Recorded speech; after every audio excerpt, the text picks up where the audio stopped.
Meeting in progress.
Is part of it's fine.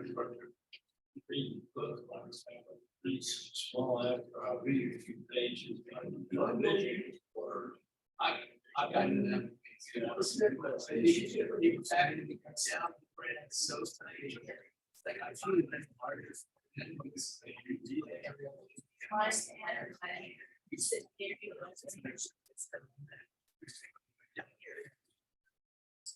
Hello, testing.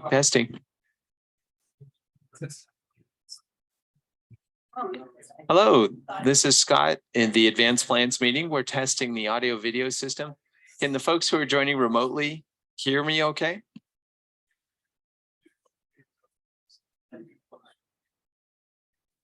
Yes.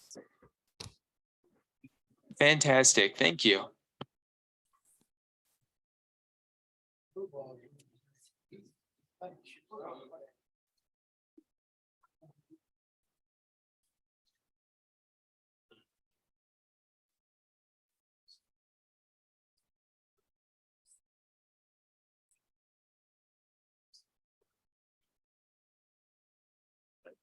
I know some of them.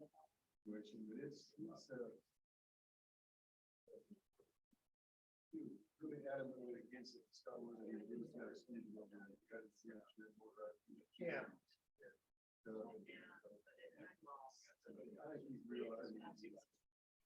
We're sure a lot.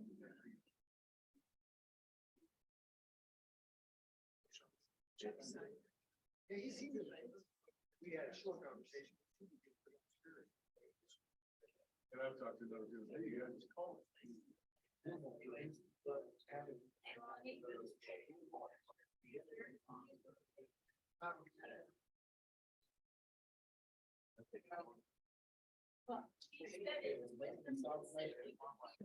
Testing. Good.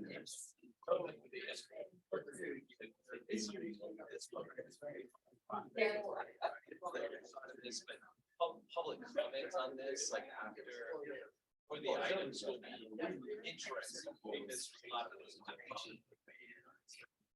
Right. We're going to hold public comments till the end of the agenda.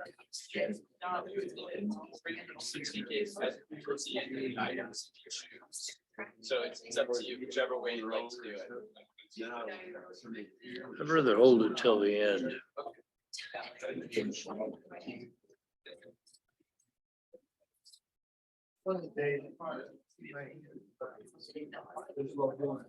Good morning. Can everybody hear me?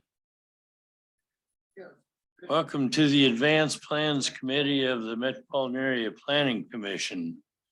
I want to welcome everybody. I see we've got several visitors today.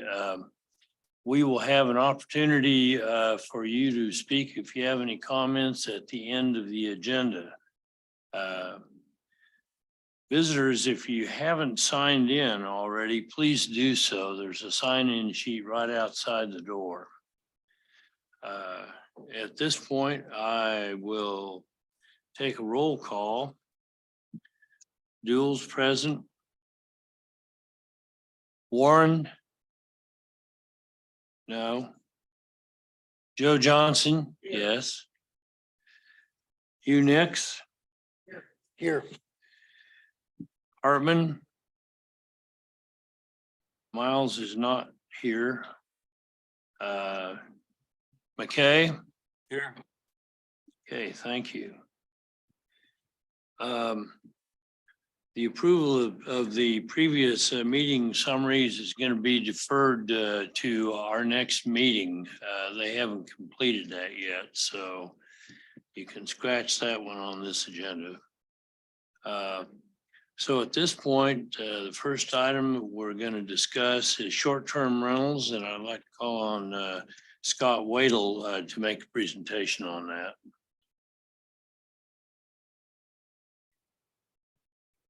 Mr. Chairman, before Scott starts on this particular item, you say we're taking no comments until after the meeting, at the tail end of the meeting. Right, that's the standard procedure on our agenda. Would you wish to do it otherwise? No, I just don't know the people that are here, if this is the item at issue. Yeah, I don't know what they're here for. So why don't we just stick with the Okay, so we'll normal stay- all right. procedure? Okay, All right. Well, good morning, everyone. Scott Wadle from the Planning Department. So what we've done on short-term rentals is based on the feedback that we heard from the Planning Commission meeting a couple of weeks ago. I have tried to streamline the staff reports. We've broken it up into two staff reports, and one of them deals with the zoning code and the MAPC policy about the signs. So those are the two items that you all have a very significant role in. And then the other one is on the municipal code changes. So that is the licensing and the nuisance party house ordinance. And those are ones that you have a advisory role to the city council on. So I've tried to break those up into those two different sections. I've again streamlined the staff report because we heard that there was a lot of information and it was a little bit overwhelming. So we've tried to reduce that. So the background and current practices are included as attachments to the staff report. And the largest section of the staff reports you'll all notice are the public comments that we've received throughout the entire process. So that's just an overview. In terms of the materials too, you've got the two staff reports, but then you've also got a document that highlights the changes that have been made to the various policies and documents since the MAPC meeting. And you'll notice that the majority of those changes are related to the licensing proposal. And we'll go through those one at a time once we get to that. So with that, I'll ask Ty Ben to please bring up the zoning PowerPoint, and we'll go through that. And that'll give us kind of a launch pad to go into the conversation about the actual document itself. So Ty Ben's working on bringing that up. Overall, in the zoning code proposal, there have not been significant changes or tweaks. The one change that was made was to include all of the definitions that are proposed to go along with this to define what a short-term rental is and other terms that appear now. So here we go. We're going to give this a shot. Let's see if this clicker works. Or we'll try this one. Okay, Ty Ben, I've got neither the keyboard nor the clicker are working. You go, there we go. Next slide. Okay. So the recommendation, what we're recommending that the MAPC do today is initiate the amendment to the zoning code, approve the zoning code amendments. 3, recommend that the governing bodies adopt the same changes, and then 4, recommend or amend the MAPC policy number 20, which is regarding the signage. So we've gone through all of this information last time in terms of process, definitions, et cetera.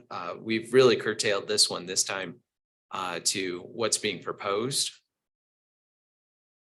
In essence, the issue really is that our existing zoning code does not allow for short-term rentals, especially in generally in residential areas, which is where they are majority of them are currently operating.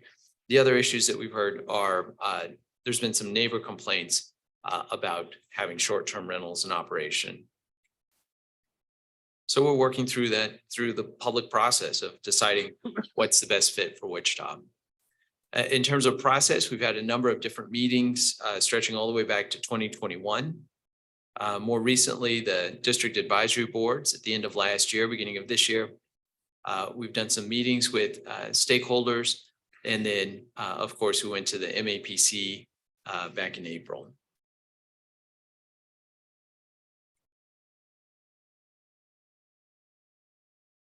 Okay, short-term rentals, just make sure everyone's on the same page. Talking about generally properties that are listed on Airbnb, VRBO, typically furnished, rented out. And this is a topic that hits the city of Wichita from that touches a lot of different perspectives in terms of our mission for keeping people safe, the economy, growing the economy, dependable infrastructure, and providing conditions for living well. And I think that's why this community conversation is so dynamic.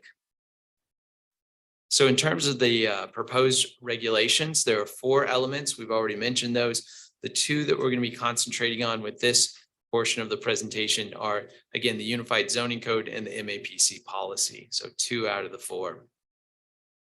So in terms of the zoning code changes, and the text is attached in the staff report. So the zoning code changes would only take place, affect City of Wichita. And it would distinguish short-term rentals so that they could be permitted by right or an administrative permit. And the administrative permit is not new in the zoning code, but it's currently just used for wireless cell towers. And so this would expand that use to allow staff to be able to issue those for short-term rentals. In terms of how the zoning would work, is that there are 5 zoning districts out of 21 that are in the zoning code where an administrative permit would be required. So that's our most common residential zoning district. So all the way from SF10 to MF29, which of course includes SF5 and TF3, which are our most common residential zoning districts. So what would happen is that if a short-term rental is located outside of those 5 zoning districts, it would be allowed by right.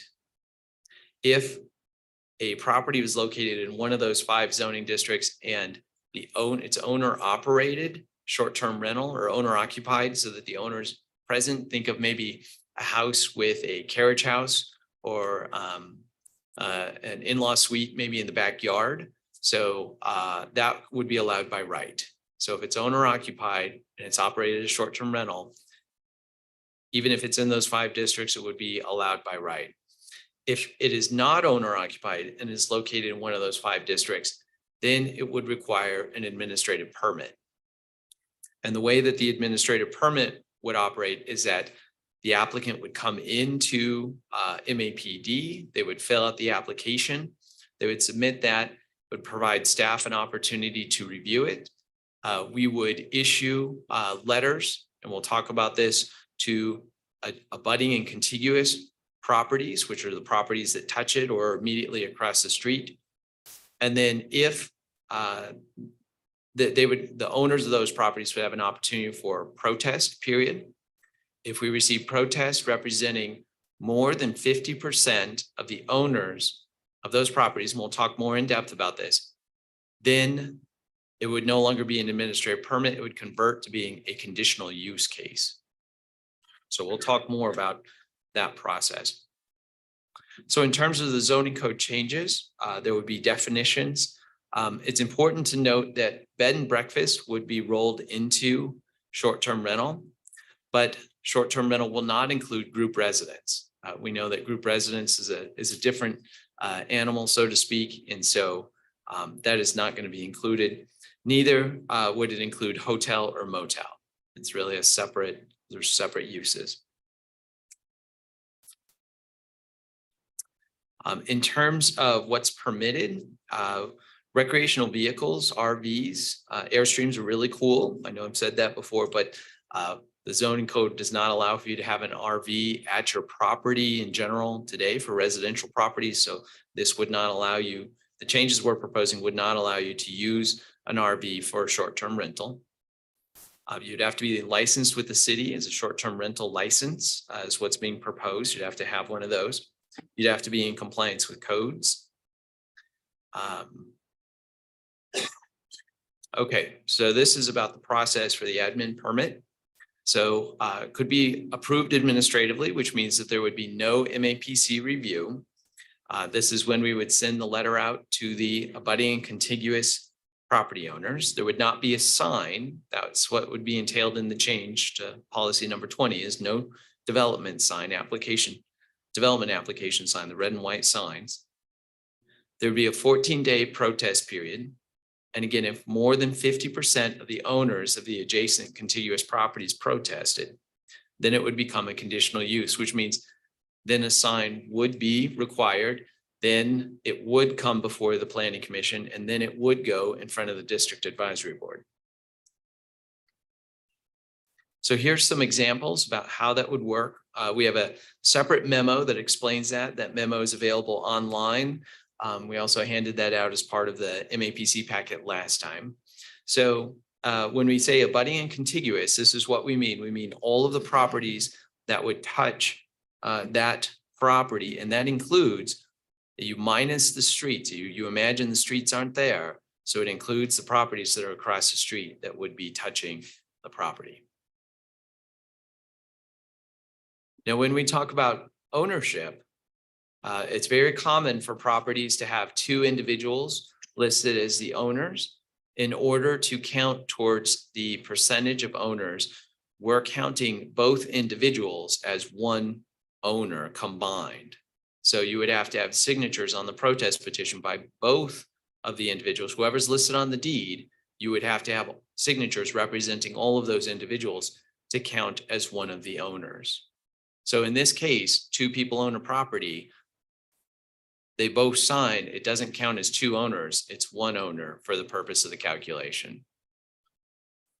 And that is consistent with how we do protest petitions for other zoning cases. So we wanted to keep this as consistent as possible with what we already do. Here is a situation that may arise. So in this instance, the orange property would be applying for the short-term rental. They've come into the office, they filled out the application, we've distributed the letters. The letters again go out to any property that is abutting and contiguous, including the ones across the street. Those would be the properties in blue.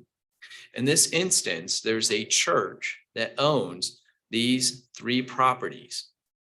Now, in this instance, they count as one owner, even though there are three properties. So in this case, there's one property owner here, 2, 3, 4, 5, assuming that the houses are all owned by different people. So you would have 5 property owners. So in order to get above the 30%, the 50% threshold, you have to have 3 property owners sign a petition. Is that helpful? Please stop me if there are questions. I'm just kind of rolling along here. In terms of the zoning code, we're proposing that it would have 12 months for short-term rental for property owners to come in compliance with the provisions of the zoning code. And in order to be able to process the applications, we are, as part of our budget proposal to the city and to the county, we're proposing to use the revenue from the applications for the zoning actions for short-term rentals. We're proposing to use that to hire temporary and part-time consultant assistants to process the short-term rental administrative permit applications. And the reason why we're proposing that is because our information from talking to companies that monitor these is that there's somewhere between 500 and 600 of these in Wichita. So we are proposing the 12 months and the consultant in order to give us some breathing room in terms of time to process these. And second, also to give us the manpower in order to be able to work through these as these applications come in. Because what's going to happen is in zoning, the approvals run with the land unless there's something specific that takes place for that case. So once they're approved, we likely will not see another application for that property for that same purpose. So this is a one-time rush of applications that we anticipate.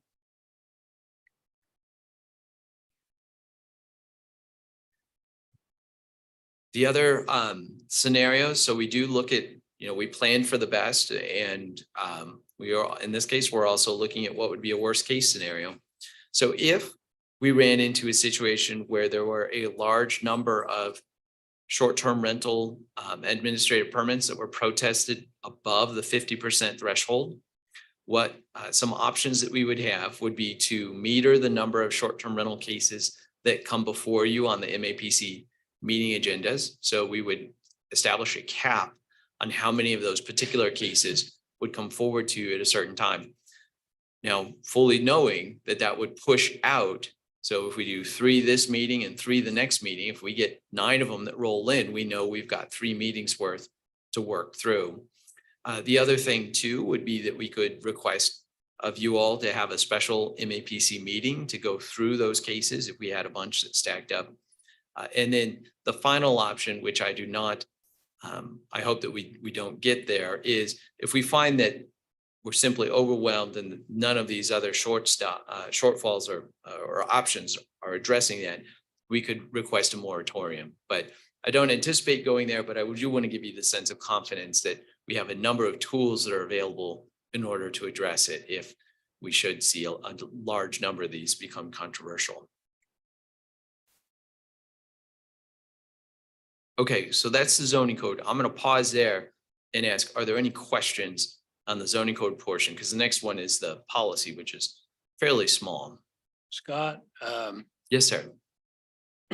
the petitions would come to the MAPC, not the Advanced Plans Committee, right? Oh, in terms of protests, you mean? Right. For, yes. So if it was protested above 50%, it would become a standard conditional use case and it would go to the MAPC. You would not see them here Right. at Advanced Plans, yeah. The other thing is on this, could I see a show of hands of the public that's here, that are people that are interested in hearing this case? Well, it seems like most of you do want to hear this case. So at the end of Scott's presentation, and after we've had our discussion on this, I will invite public comment. And I'd remind you that you've got 3 minutes to talk and you need to state your name and address. That's all I've got. Thank you. John? Scott, would you kind of explain the zoning thing on home in reference to homeowners associations? Sure. So I like to think of it as kind of layers of regulations. You've got federal, state, local, you've got county, municipal, and then you've got HOAs. So in this case, anything that gets applied at the city level that we've talked about here with the zoning, it does not impact HOAs. So homeowner associations are another level of regulation. They can impose bans on short-term rentals within the HOA, and that will still apply even if these changes are adopted to the zoning code. So it does not modify what HOAs have in place, nor does it prevent them from establishing their own regulations on short-term rentals. With anything else with associations like this, enforcement becomes an internal matter. It's not our responsibility to enforce homeowners association rules. Absolutely. Yes, that's correct, Mr. Warren. The other thing too that I would point out is that there is enforcement on the city side in terms of enforcing the zoning code. And as part of that, what we are proposing to do, and we'll talk more about that with licensing, is that we're proposing to use a portion of the licensing revenue to fund a part-time position in the zoning enforcement division here in the planning department, and also to contract with a company that would provide services to monitor where short-term rentals are and whether or not they are in compliance with the policies. And the intent behind this, there have been some questions that have come up about this. The intent between both the permit or the application fees and the licensing fees is that there would be no general fund, city or county subsidy for the activities of monitoring or enforcing short-term rentals, nor would there be a subsidy from the short-term rentals towards the operations or general fund of the city or the county. So it's really to keep them in their own segregated funding accounts. Okay, You mentioned having an outside consultant review the cases, or would they be hired just at the beginning of this, or would that be a position that carries on later on, or it depends on the I non-consultants? yeah, it depends on the volume, but I propose that as someone to help us out with the initial rush of cases, knowing that there's between 500 and 600 of them out there. Yeah. So not seeing any more hands up, I'm going to continue on to the policy. Oh, yes, sir. Scott, I should know this, but I mean, use the word city. This is just city, not county. That's correct. So it affects just the city. It just applies to the city of Wichita. But I mentioned the county just because it is a joint city and county code, and we are a joint city and county department. So I just want to make sure everyone's clear that the county, there's no county funding that's proposed to be involved in this. Okay, well, with that, I'll move on to the policy so we can cover that as well. So this is the second thing that the MAPC has substantial involvement in terms of authority about whether or not to approve it. So this is your own policy at the MAPC. Currently, the policy does require applicants to post a development application sign, as you can see here, on the property prior to public hearing. In this case, what we want to do is we're proposing that policy would be updated to very clearly indicate that administrative permit applications for short-term rentals are not required to post that sign. And that is in response to comments and feedback that we've heard about concerns about having a fully furnished home out there without necessarily occupants in it, and just concerns about making that highly visible for folks. God, Yes, sir. if there is a protest petition viable, then Yep. we go back to the sign has to go up. That's exactly right. Yes, sir. Yep.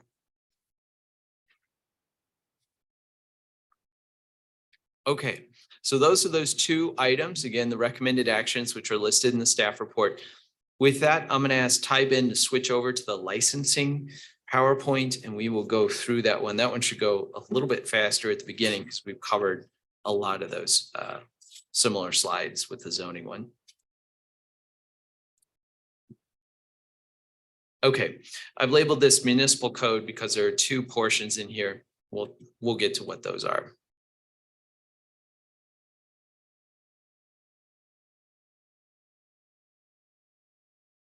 And we're going to cruise through a number of slides here.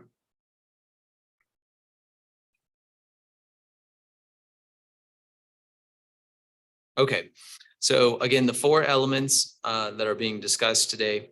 So this is going to cover licensing and the municipal code. So in terms of licensing would be an ordinance, would be a change to the municipal code, but I think most people refer to it as the licensing. So that's how I'm referring to it. So there would be an annual license that would be required for short-term rentals. The fee for that we're proposing is $225. And that covers administrative costs of processing the application. It covers contracting with a company to monitor them. And it also covers the cost of inspections, should there be an inspection for a notice of an issue at a property. And it would also cover the part-time position in zoning enforcement. And these are, again, just highlights from what's in the licensing. It would require maintenance of insurance for the unit. They would also have to include the license number and all the marketing materials. So we want to make sure that people are compliant with that when they're advertising. There's a good neighbor policy that would be posted in each of the units. And okay, and then the maximum occupancy, subject of discussion at the outset for short-term rentals, would be 2 adults per bedroom plus 2 adults per unit. So you add up the number of bedrooms, multiply that by 2, and then add an additional 2. And then a gathering maximum of 20 persons or less, and it would depend, that's based on the occupancy is why it might be less. And that goes until 10 PM. And the intent there is to keep from having large gatherings that, be disruptive for neighbors.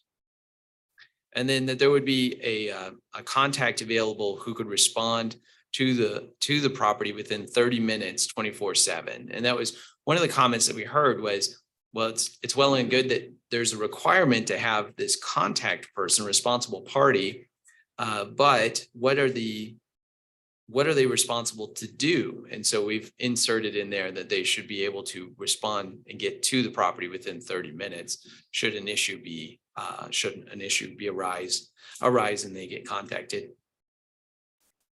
In terms of licensing, there's also, the city would have the right to inspect. One of the comments that we heard, some of the feedback also was about the kind of due process and private property rights. So what we've done is we've clarified that for the inspections, we've updated it so that exterior inspections can be done at any time, but that interior inspections, there would be a 72-hour notice period that would apply. Now, that doesn't apply if there's egregious or emergency situations, and that's the same conditions as if there was a single family house that if there's an emergency condition, we can go in and inspect it immediately. But in this instance, for less severe violations, there'd be a 72-hour notification period. They would have to be in compliance with all the codes. At one point, early on in the discussion, there was a inclusion of a separation distance requirement of 600 feet that is not included. That was not included last time you saw it at the MAPC. It's not included today. Also, last time at the MAPC, we talked about whether or not there should be written notice to the properties within 200 feet. That has been removed, and that was removed based on kind of the feedback and comments that we received about how that would be could be redundant with the zoning notification. The other thing about this is that notification would really just be a courtesy because there's no protest process or opportunity through this for neighbors to provide feedback about whether or not a short-term rental is appropriate at that location. That really happens as part of the zoning portion.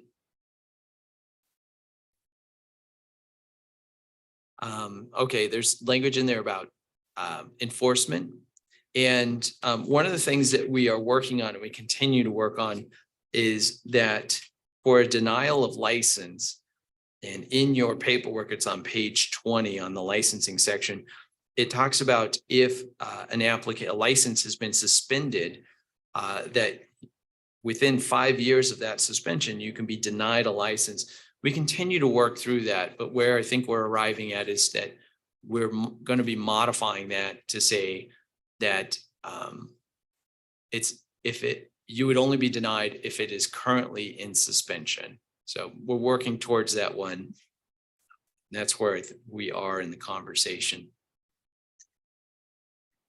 Okay, so there's other conditions that could lead to a revocation of a license and also an appeal process. An appeal would go to the city council. Okay, licensing. That is the general overview. What I want to do is I want to go through and make sure I've touched on all the bullet points of what has changed since you saw it last time. Okay, so I'm switching over to this memo document. It's just 2 pages, one page, front and back. So the first one under short-term rental licensing ordinance. So we've clarified what a responsible party is responsible to do should they be contacted. That's the first bullet point. The second one, we've clarified, just inserted a statement that it's a violation, unlawful for any of these individuals, owner, responsible party, or other person to violate the terms and conditions. So just a clarifying statement in that section. The next one is clarification about 30 days to rectify situation that would lead to a suspension. The next bullet point, first one on the second page, is removal of the requirement for notice to adjacent owners. And again, that's still in the zoning update. The next bullet point is that liability insurance can be obtained from a third party or booking platform. And some of the platforms will provide insurance to the operators themselves. We want to make sure that it's clear that that can be used. The next one then is there's a requirement for a diagram of the premise. That is still included, but we want to make sure that it's very clear that you don't need to have an engineer develop that. We're just looking for a diagram that illustrates where there are rooms, where there are common areas. And in fact, I believe that that's something that most properties can get as part of from the appraiser, if I remember correctly. So it just needs to be it doesn't need to be to scale or engineered. Second to last one is we removed the requirement for the social security number from the application form. We know that there were some privacy concerns with that. We did keep the birth date though. And that's because in case we have people with the similar names or the same name. And then again, the last one there is a 72 hours notice prior to interior inspections. So you will see all of those changes in the text.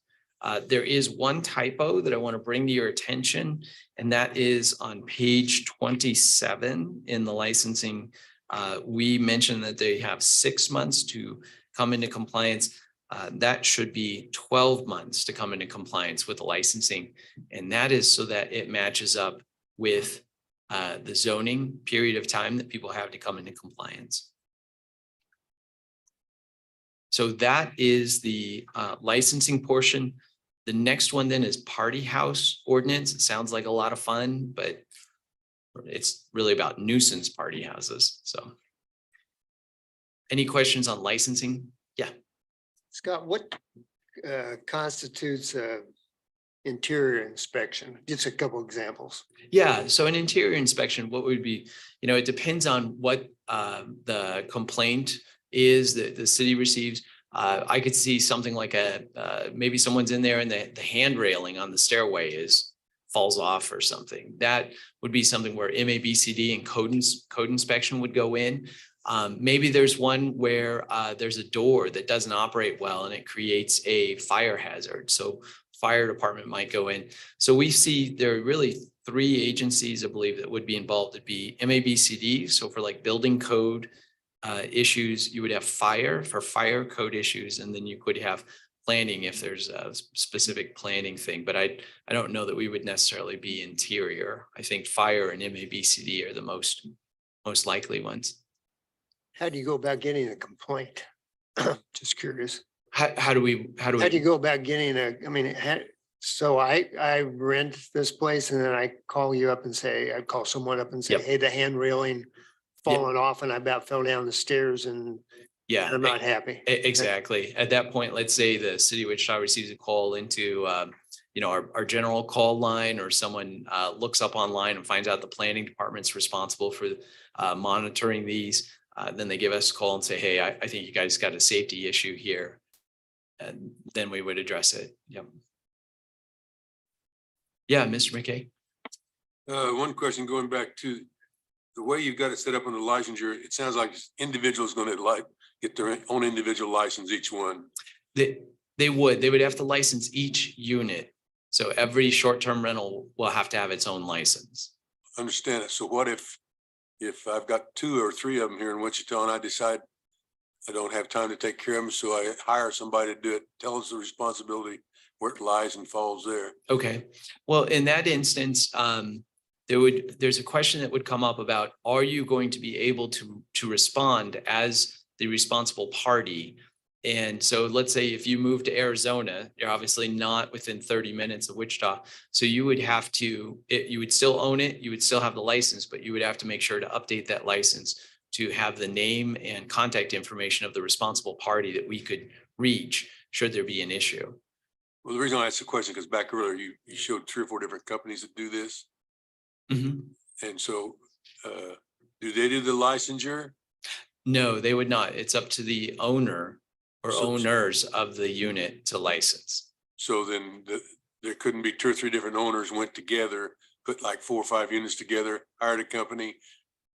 The individuals have to themselves make application for the license. That's correct. The owners need to apply for the license. Okay, not seeing any more questions. I'm gonna go ahead and take you through the party house one. It's very, very short. I think really referring to the document is best there, but this is meant to address, again, nuisance gatherings of, I think there's a specific size in terms of the size of the gathering. It's 5 or more people. And if there's conduct that's going on at the property that is defined as a nuisance, and that is some of them include property damage, littering, maybe going to the restroom outside, threatening to injure someone or damage property. These are all things then that the police department could respond to, and what they could do is they could tell people to vacate the property, and that can be effective immediately. So this allows them to disperse people from the property. This is following on what some other jurisdictions here in Kansas have done. So we've seen this get applied, and we think we're proposing this to help address some of the concerns that we've heard from the public. So with that, those are the 4 elements that we're talking about. So the zoning code, the MAPC policy, the licensing of short-term rentals, and then nuisance party house ordinance. Those are the 4 things. Are there any other questions on those?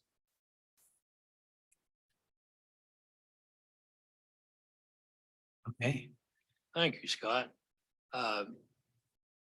Yeah, are there any questions from the MAPC commissioners of Scott at this point? If not, I would invite public comment on this. Again, you're limited to 3 minutes. Please state your name and address. Yes.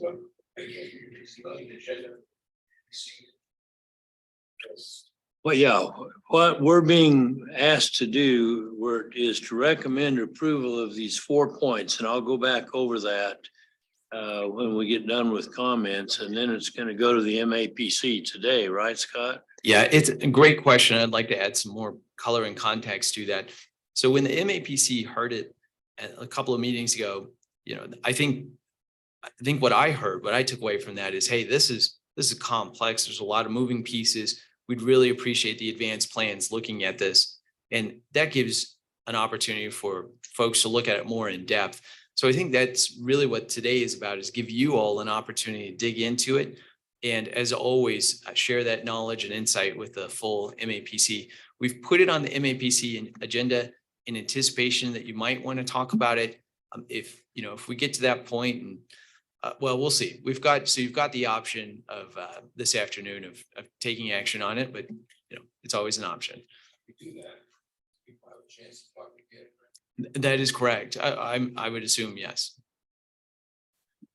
We always give the public an opportunity to speak at these meetings, even though it's not the full MAPC. So again, if anyone would like to make comment at this time, please come forward. You have 3 minutes. Patricia Heilman, 139 South Fountain, 67218. Thank you very much for this opportunity. Thank you also very much for dealing with this issue, because this has been a long time where we've just not had any structure or stuff. And the planning department has done a great job addressing a lot of the concerns that I have. I'm on the board of Wichita Independent Neighborhoods, and I also represent, I am a part of the College Hill Neighborhood Association, and I live in College Hill, just for some, my perspective. So one of the big things that I would like you to consider is that the zoning process and the licensing process, when you removed in the licensing process the notice to neighbors, that I understand, and I understand why it's sort of a duplication of process kind of thought. But my concern as a neighbor is making sure that we are staying neighborhoods and not investment districts, right, with our zoning process. So my thought process right here, as I've been just literally today thinking this through, is can our zoning process that we're asking for this short-term rental zoning, can kept to that owner.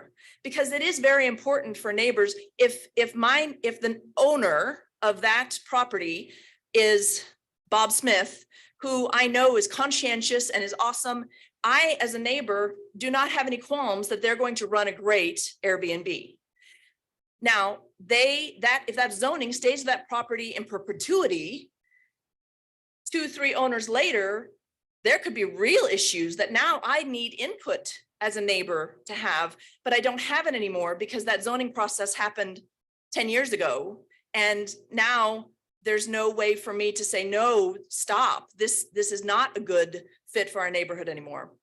So is there a way that we can make the zoning approval a little bit more like a licensure? And I understand there's process that you have to deal with, but can it be a zoning approval that each owner has to go through so that neighbors have the input on what's happening? And we're also not getting people who want to increase the value of their property, and so applying for short-term rental zoning permission, even if they're not today running it, but they want to increase their property value. And then we're creating maybe even districts of short-term rentals that turn a neighborhood a little bit more into like a hotel zone. That would, I see, be a pretty negative thing for Wichita and for neighborhoods. And then I'm also very concerned about a 14-day protest petition that deals only with the mail, because I just got mail. It was 7 days in Wichita to get that mail. And so if somebody's mailing a protest back, that's cutting it pretty darn close. So for a mail only, no sign process, can we have it 24 days? Anyway, those are I don't see a timer, so I don't know what time I've got.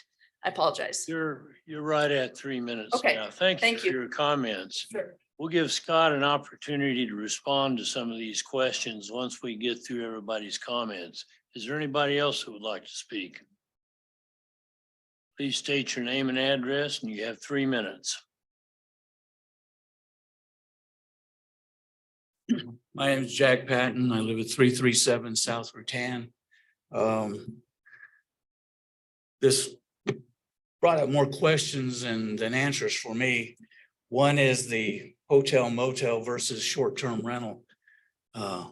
Isn't that one and the same? And why are we splitting it off? Short-term rental, that's a no-tell motel to me. So maybe I just don't understand the subtleties of it. No signs on the property for the change in request. I go back to, what are you hiding? I mean, if you don't want people to know, this is a good way to not let the neighborhood know.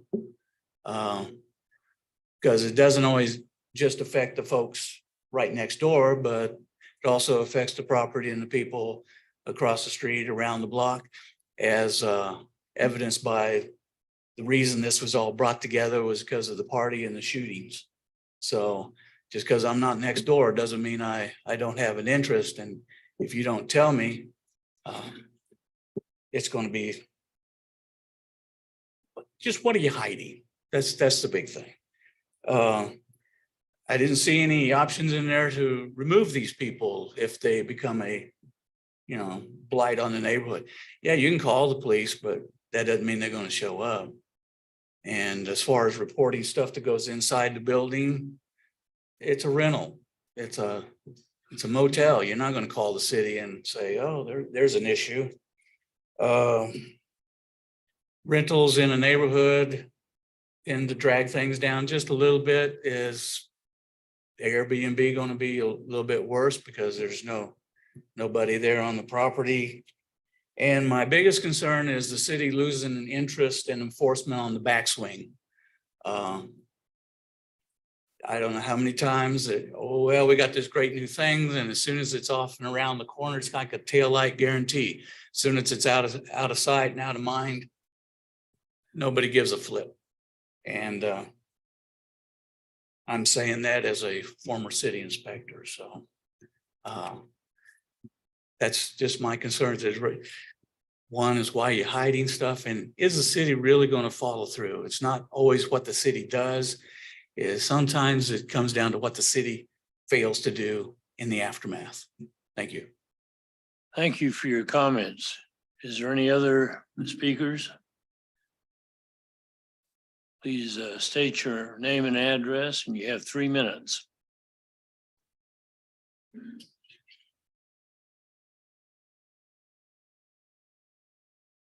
Hey, good morning. Lonnie Barnes at 2924 North Terrace Drive here in Wichita, Kansas. So just a couple quick 3 questions here. On these short-term rentals in here, handicap accessibility. I don't know if that falls up under which department it falls upon, but do they have to have that? Because it could be a complaint comes in. Well, I couldn't get in the bathroom, or I couldn't get up the steps in here. Is there a requirement for handicap accessibility? Apartment units. So I get concerned over here in Wichita State. We got all these apartments going up, and some of them want to convert their not only apartments, they want to turn some of their units into Airbnbs. How many they can have, and how do those regulate with the neighbors and the people living around them in the apartments? And here, not sure what the $250 liability insurance covers. Is that bodily injury, personal injury, property? What type of insurance are you asking them to have? Okay. Thank you, sir. Do we have anyone else who would like to speak? Please state your name and address, and you have 3 minutes. Good morning, everybody. My name is Gentry Thiessen. I am the Government Affairs Director with the Realtors of South Central Kansas, and our office address is 170 West Dewey here in Wichita. I just wanted to come up and say that I think that the city has been a really great partner in working with us, the realtors, to try and address some of our concerns. Last month at the Metropolitan Area Planning Commission meeting, we did present you a whole list, and I think the city has done a really great job in addressing those, specifically the inspections. I would say that we appreciate what you've done and what you've taken to look at this, and we understand it's not been an easy process and it's been a long one, but I think it's what's in the best interest for our city, and I appreciate what you've done. Thank you. Thank you. Is there anyone else who would like to speak? Please state your name and address, and you have 3 minutes. Thank you. My name is Jason Kraus. I live at 243 North Pinecrest. I spoke at the last MAPC meeting as well. And I do want to thank Scott, JR, and the team for working with us very extensively ever since that first event in April that brought this, April 21, that brought this to the head. Again, the event happened quite literally in my backyard, catty corner behind me, and the unfortunate victim was visible from my bathroom window. So I've been tremendously impacted by all of these things, and I really appreciate the help that the city is starting to give us with these regulations. A couple of key points around clarification. I'd like to ask that we clarify what are the regulations during the intervening period from when this passes until licensing is required in that 12-month period. Is the 7-day limit going to stay in place, for example? What we have notified in there in the enforcement penalty process. So I appreciate that. I'm going to follow up and dig deeper and make sure I understand that process.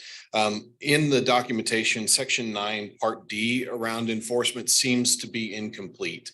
I'd advise you to look into that language and see if there's something missing around what constitutes a violation. It seems incomplete in there. And also just another question, why are we not inspecting before approval? Why are we waiting for a complaint to inspect that? We inspect businesses as they, before they are, licensed to operate. These are inherently commercial interests. These are no longer residential properties with a non-owner occupied property. And I advise us to include that in that we need to inspect this beforehand to ensure the safety of people that are coming to stay. And so that would follow a process. The neighbors need to approve, then we need to inspect as we, proceed through our licensing processes. And I would advise as much clarity with the public as possible through these pieces. As it was said during the MAPC meeting last week, we had Airbnb owners that very bravely, I would add on their part, attested to the fact that they are literally knowingly not following the current regulations. We need to have teeth enough in this regulation and within our processes to ensure compliance and ensure the safety and the sanctity of these neighborhoods, as we mentioned. And as I spoke at that last meeting, I want neighbors. I'm not against somebody renting a house, but I would prefer that they're going to be here for 6 months to a year. I want neighbors. I run a neighborhood parade every 4th of July. Y'all are welcome. 10:30, 4th of July, we meet at my house, 243 North Pinecrest. Thank you. Thank you. No, but we'll have drinks afterwards. Is there anyone else that would like to speak at this time? Is there anyone virtually that would like to speak? Is there anyone virtually? At this time, then I'd like to invite Scott to come back up and respond to some of the questions. All right. Well, I think those are very helpful comments and some really great questions. So I'm going to address the ones that I can, and I'm going to use the Who Wants to Be a Millionaire and call for help as JR and Jeff Van Zandt, and Sharon is online as well. I see Jeff doesn't make eye contact while I'm saying that. All right, very good.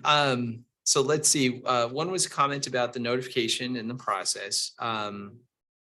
So comment there. Another second one was in, can the zoning approval be kept just to the particular owner of the property? And Jeff, I'm going to turn to you for your insights on that one. No, our policy has always been that the zoning applies to the land itself, not the owner. Not to the owner. So they would run with the land. We Okay. can't change that. Okay. Yes, sir. That's statutory. Okay. And again, that's zoning, that's not licensing. That's correct. Jeff, did you say that have to be changed? No, I said it's statutory, so we couldn't change that to where it would run with the applicant, not the land itself. City itself cannot change? No, because it's state statute. And I think that goes back to, then it becomes more about the individual as opposed to actually the use of the land, which is what the zoning is about. Okay. Let's see. Can the protest be 24 days? Legally, I think yes, it can be. It's just a matter of what's the best fit for Wichita. Jeff? Yeah, we kept it 14 because on the protest petition, right now in the code is 14 days. And the same requirement as far as it being mailed in, and I know it's snail mail, we have accepted email submissions. We had to start doing that during COVID. So there are ways to get it here within that time frame. Did you say snail mail? Sorry. And just to clarify, to build off of what Jeff has said on that, the protest petition, so that's the protest petition for all zoning cases, conditional use, regular zone changes, PUDs, CUPs, all of them are 14 days at this point. And is that postmarked? It's the receipt of the protest petition, and it's 14 days following the date of the hearing.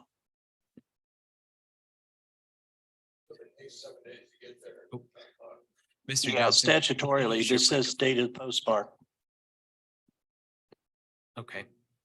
Let's see, some more questions that we had were, I think there was a comment about, the posting of the sign and whether or not that should be required for the administrative permit. What about options for removing these folks? I think that was in comment to what if, a disturbance or something is taking place. In part, I think that's what the change for the nuisance party house allows, is for the immediate dispersal. But in terms of the response times by the police, it's not really something I can speak to. It's just we are providing them with the tools that to be able to do that in an expedited fashion. Let's see, question about short-term rentals and handicapped accessibility. The short-term rentals would have to comply with the ADA requirements set forth for that type of building is my understanding, and I'll look to Jeff and JR for. Okay. So there are certain standards that, hotel, like commercial, more larger scale structures have to comply with. There are certain standards for single family homes. What about the parking requirements? The parking requirements would go with the underlying zoning. So for instance, there are specific, and also the use. So there are specific tables in the zoning code that list a particular use and how many parking spaces are required, or also the zoning district may have specific requirements. In terms of the liability insurance, that is in case someone should become injured on the property and there should be a claim against the property owner, that they would have insurance against that. So in case of the hand railing as an example, and someone falls and gets injured. Let's see. Oh, clarification on the regulations during the 12-month period between when things would go into place and when it would be required. So for licensing, they would have 12 months, so they could still continue to operate for that period of time, for that 12 months. For the zoning code, what we would do is that we would, and JR, I'm going to look to you to confirm this, but those that are in operation currently would be grandfathered in for that 12-month period. Those that want to start after a specific date and time that we would need to identify would not be able to start until they had received the zoning permission, the zoning approval that they need to do it. And JR, do you want to add on to that? Yeah, that's correct, as well as their license. So absolutely. And in terms of the date effective, so people would need to be able to bring in evidence that they had, receipts or documentation to show that it had been in operation before this was adopted, to be able to say that they should be grandfathered in for that period. Now, that's not to guarantee that they will be approved in the future. They would still have 12 months to get that zoning approval. And if they cannot get that or are denied, then they would have to cease operation. And the 7-day requirement currently, if this change to the zoning code is adopted, that 7-day stay would not apply once this is adopted. Okay, I think that addresses the questions. There were a number of statements and comments, but I think this addresses the questions. There was a question regarding the difference between a short-term rental and a hotel motel, and that is addressed in the zoning code, right? It is. They are different uses, and I'll look to JR if he wants to add any further definition to it. I would say that in practice, they're pretty much the same thing, but in our code, they are not. They're two different things. Hotel motel is a commercial operation in a commercially zoned area, and a short-term rental is a place for short-term stays in a residentially zoned area, in essence, or at least in residential dwelling, because we do have residential dwellings in heavier districts. Most of these will probably be in SF5 or TF3. And looks like Jeff's got a couple. Yeah, there was one other question pertaining to apartment complexes, and if I'm not mistaken, each apartment would be a unit. That's right. It's not like the whole apartment building would be one application, it would be for each of the units. That's right. I'd kind of like to, one of the speakers talked about trying to hide something without the signs, and I don't think that's very appropriate. I don't think it has anything to do with what the process is going to be. I think it's streamlining the process, in my opinion, primarily because it's for ownership only is who the notification goes to, correct? That's correct. Thank you. So I'll bring it back to the commission for any further discussion. You can address your questions to Scott if you have anything. Is there any further discussion? Okay, if not, I'm going to read this. We are being asked to recommend that the full MAPC enact the four following items. Initiate an amendment to the Unified Zoning Code per Unified Zoning Code Article VC2. Second one is approve the proposed Unified Zoning Code amendments. And 3 is endorse the Wichita Municipal Code changes. And 4 is to amend the MAPC Policy 20. Do I hear a motion to approve that? For approval or just for All right, hearing? well, to recommend to the MAPC. That's what they've asked us to do. To recommend it, not to approve it. But without them having the input that we've had here today, I think discussion like we've had for approval, not recommend to approve. Okay.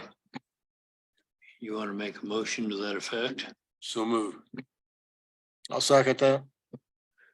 Okay, it's been moved and seconded. Any further discussion? How does that change the ability of the full MAPC to, okay? All those in favor signify by saying aye. Aye. Aye. Opposed, the same sign. Motion carries. Okay, Scott, I think you're back on for project updates. Sure.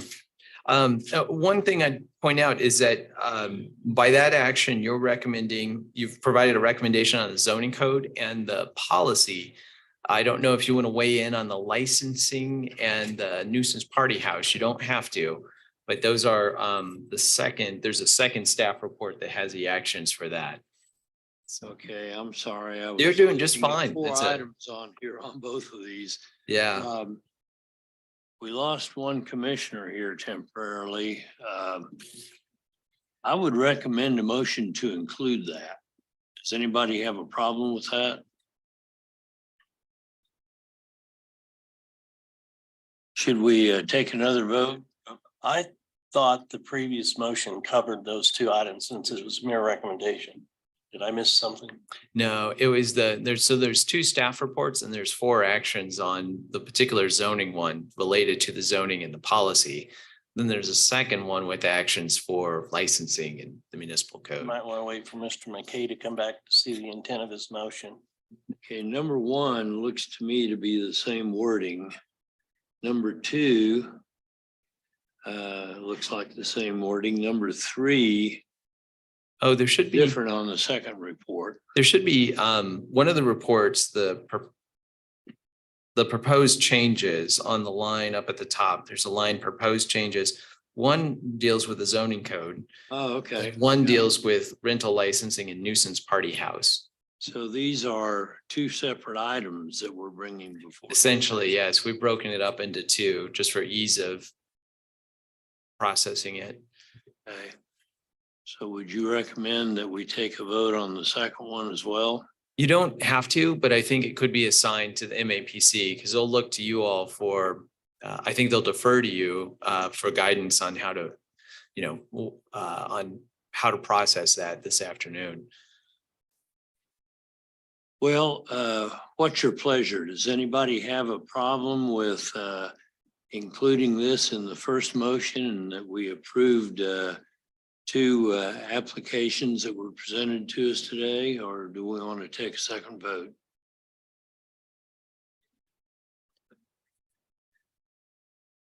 Yeah, so now there's 2 things that were presented, 2 applications. One was changes to the city code, and the second one was a request that involved party houses and what? I don't care one, as a motion maker of the first motion, makes no difference to me, but I think it all falls in line, Right. hand in hand together, the overall, and then we can, at the planning commission, if you want to separate them out, is it a motion, we could do that. And then I would suggest in the minutes that we record that both of these were approved in one motion. Yep. Thank you. Yeah. No, and at the planning commission, you'll see them as 2 items for 2 separate actions. So it'll be very clear there. But this is helpful because then I can help relay that information. You'll be there, of course, too, but I can relay that information to the full MAPC. So, Okay, sir. all right. On the updates, project updates, I've got to ask for forgiveness on this one because I did not get that prepared in time for today. So what I will commit to do is getting a typed up report with our case numbers and getting that to you after this meeting. The one thing that I would bring to your attention, though, is that you've seen that the agendas have been very robust since we advanced plans met last time.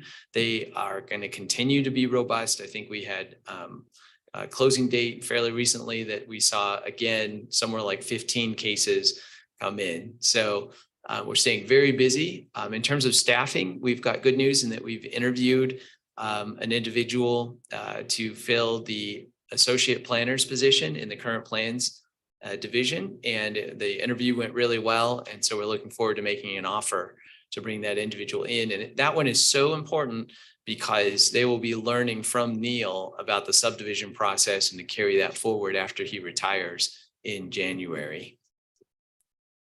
So those are my highlights, and we're just staying busy as always, and I'll get you a report in writing that has a little bit more detail to it. Thanks. Thank you for your work on this, Scott. You bet. Thank you. Are there any other comments from the public other than the item that we've already covered on short-term rentals? If not, then I think we will stand adjourned, and our next meeting is going to be June 8th. Thank you.